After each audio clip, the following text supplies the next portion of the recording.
បាទសូមជំនុំសូមម្ដងទៀតបងប្អូនទាំងគ្នាលោកគ្រូអ្នកគ្រូសូមស្វាគមន៍នៅក្នុងនាមព្រះម្ចាស់ព្រះយេស៊ូវគ្រីស្ទ 하나님의 나라와 이 땅의 교회를 위하여 귀한 목회자들이 말씀으로 잘 훈련되게 하여 주시옵소서.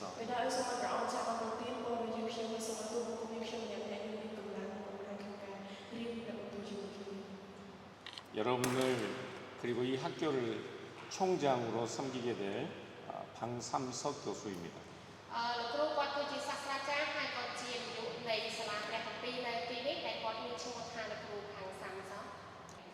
This ignition ceremony marks the beginning of a sacred journey of faith, learning, and transformation.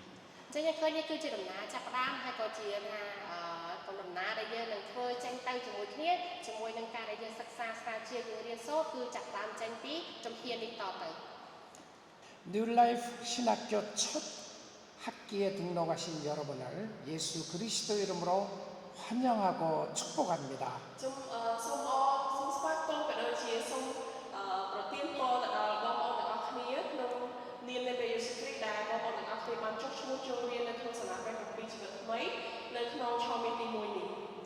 모든 영광과 찬양과 존귀와 영광을 살아계신 우리 하나님께 돌려드리기 원합니다.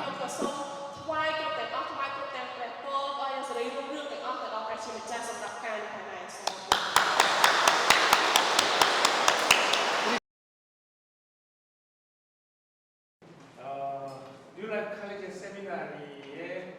첫 클래스 នៅសាលាព្រះគម្ពីររបស់យើងគឺមានថ្នាក់ថ្មីដំបូងថ្មីថ្មោងទាំងអស់គ្នា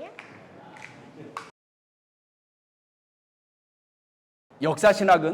교회사를 이야기합니다. ហើយចំណុចទី3នៅពេលយើងនិយាយពីទេវសាស្ត្រនៃប្រវត្តិសាស្ត្រមានន័យថាម៉េចយើងរៀនអំពីប្រវត្តិសាស្ត្រនៃព្រះវិហារប្រវត្តិសាស្ត្រនៃពួកជំនុំទាំងអស់ 자, 첫 번째 문제입니다. ចាអញ្ចឹងសំណួរទី1 성경은 총 몇 건의 책으로 되어 있습니까? តើនៅក្នុងព្រះគម្ពីរមានសៀវភៅចំនួនប៉ុន្មានមានន័យថាប៉ុន្មានក្បាលនៅក្នុង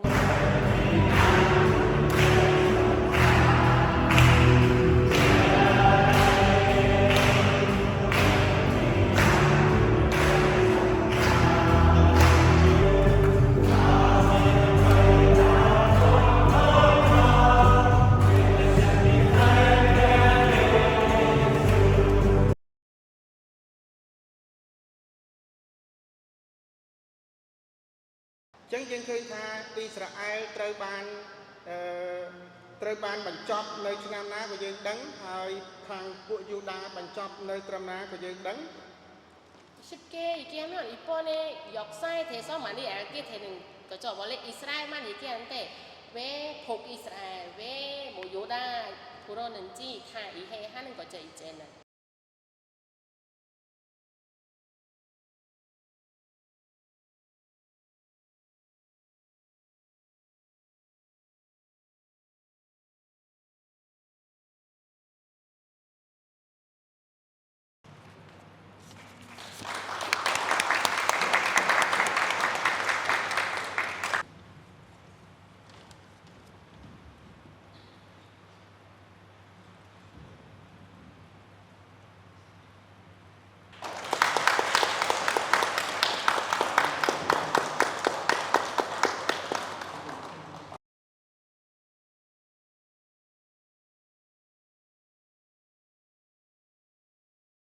성경에서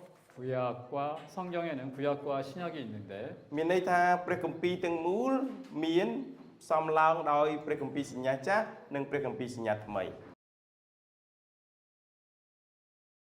자, 성경이 예수 그리스도와 구원에 관한 내용을 기록하고 있다면 여러분들의 설교 안에서도 당연히 무엇을 전해야 될까요? អញ្ចឹងឧទាហរណ៍យើងដឹងច្បាស់ហើយថាមិនបើសិនជាខ្លឹមសារនៃព្រះគម្ពីរទាំងស្រុងគឺនិយាយអំពីសេចក្តីសង្គ្រោះដែលបានដោយសេចក្តីជំនឿដែលយើងជឿដល់ព្រះយេស៊ូវគ្រីស្ទអញ្ចឹងសួរថាពេលដែលយើងអធិប្បាយតើអីទៅជាខ្លឹមសារសំខាន់ដែលយើងត្រូវនិយាយ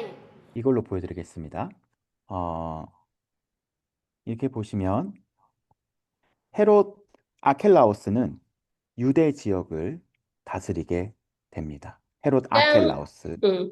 កូនរបស់ស្ដេចហេរ៉ូតដែលឈ្មោះហេរ៉ូតអាគីឡាសហ្នឹងគឺគាត់គ្រប់គ្រងនៅខាងស្រុកយូដាទាំងអស់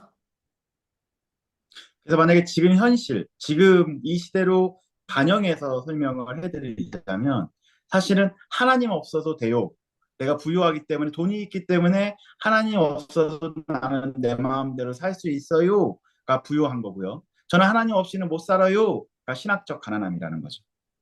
អញ្ចឹងកន្លែងហ្នឹងបែបទេពសាស្ត្រចង់បញ្យល់ថាម៉េចដូចសពថ្ងៃអញ្ចឹងអ្នកគ្នាដែលលើពាក្យថា100ដក1ស្មើ0នឹងអត់មានន័យថាម៉េចជីវិតរបស់ខ្ញុំបើអត់មានព្រះជាម្ចាស់វាអត់មានអីទាំងអស់អញ្ចឹងដើម្បីព្រះអង្គឲ្យខ្ញុំក្រណាខ្ញុំត្រូវការព្រះអង្គមានព្រះអង្គទើបខ្ញុំមានគ្រប់យ៉ាងទាំងអស់តែបើសិនជាខ្ញុំអត់មានព្រះអង្គស្មើមិនអ្នកគ្នាមាន100ក៏ដោយវាស្មើអីគេវាស្មើ0បើសិនជាដកព្រះចេញនឹងឯង 그래서 예수님을 믿는 신앙 고백은 당연히 하나님이 아버지도 하나님, 아들도 하나님, 그리고 예수님을 증거하는 성령도 하나님. 그러나 하나님은 세 하나님이 아니라 한 하나님이라는 신앙 고백을 만들어내는 거예요. ចឹងអ្នកគ្នាពេលយើងអានគម្ពីរពេលខ្លះត្រូវយល់ពីបរិបទនៅគម្ពីរហ្នឹងដោយលោកគ្រូលើកឡើងចឹងពួកហ្នឹងសះអីគេគេជឿទៅលើអីគេតែការពិតព្រះយើងហៅថាអញ្ចឹងព្រះត្រៃឯកមានន័យថាម៉េចត្រង់ជាព្រះតែមួយតែមានលក្ខណៈ3យ៉ាងព្រះដ៏ជាព្រះវរបិតាព្រះជាបុត្រាព្រះវិញ្ញាណបរិសុទ្ធអ្នកគ្នាជឿព្រះវរបិតាស្មើនឹងជឿព្រះរាជបុត្រាស្មើនឹងជឿព្រះវិញ្ញាណបរិសុទ្ធគឺត្រង់តែមួយអញ្ចឹងនៅពេលដែលយើងនិយាយថាម៉េចជាមួយទឹកដោយនៅព្រះយេស៊ូវស្មើនឹងអ្នកទាំងអស់គ្នាជាមួយទឹកដោយនៅព្រះនាមព្រះវរបិតាព្រះរាជបុត្រានិងព្រះវិញ្ញាណបរិសុទ្ធនឹងឯង